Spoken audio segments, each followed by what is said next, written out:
ఆంధ్రప్రదేశ్లో ఆధ్యాత్మిక టూరిజం శాఖకి గుండెకాయ. లేకపోతే ఎవడొస్తాడు? తిరుపతికి సంబంధించి తిరుపతిలో పుణ్యక్షేత్రాలు చూడడానికి వస్తారు కానీ అక్కడ సందర్శనీయ ప్రదేశాలంటే ఇంకేముంటాయని అవే కదా. లేదు శ్రీశైలంలో ఏముంటుంది? గుడి. అక్కడ దానికోసం వెళ్ళినప్పుడు ఆ చుట్టుపక్కల అడవి, లేదంటే సింహాచలం, లేదంటే కనుక బెజవాడ దుర్గగుడి. ఇవన్నీ ఏంటి?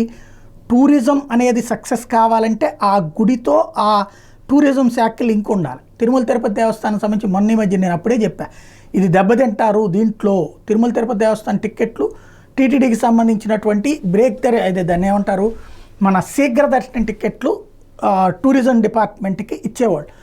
అంటే టూరిజం ప్యాకేజీ బుక్ చేసుకుంటే దాని కిందన టికెట్ కూడా ఇస్తారు కాబట్టి ఆ బస్సులో వెళ్ళాలి. అయితే కొంతమంది ఆ టిక్కెట్లు తీసేసుకుని టూరిజం శాఖ నుంచి తాము నేరుగా వేరే కార్లలో వెళ్ళిపోయేవాళ్ళు. అంటే అది కుంభకోణం ఎందుకు అవుతుంది?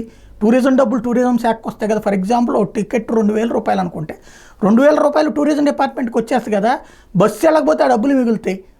అంతేగాని అది ఇవ్వకుండా చేసుకొచ్చారు, దాన్ని క్యాన్సిల్ చేశారు.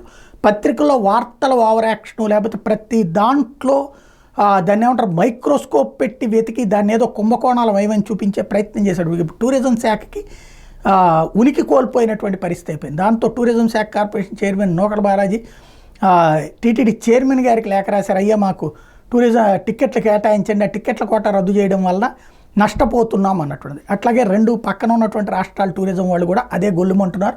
టూరిజానికి ఆధ్యాత్మిక క్షేత్రాల దగ్గర టిక్కెట్ల లింకు లేకపోతే ఆ టూరిజం బస్సు ఎక్కి వెళ్ళేవాడు ఎవ్వడూ ఉండడు.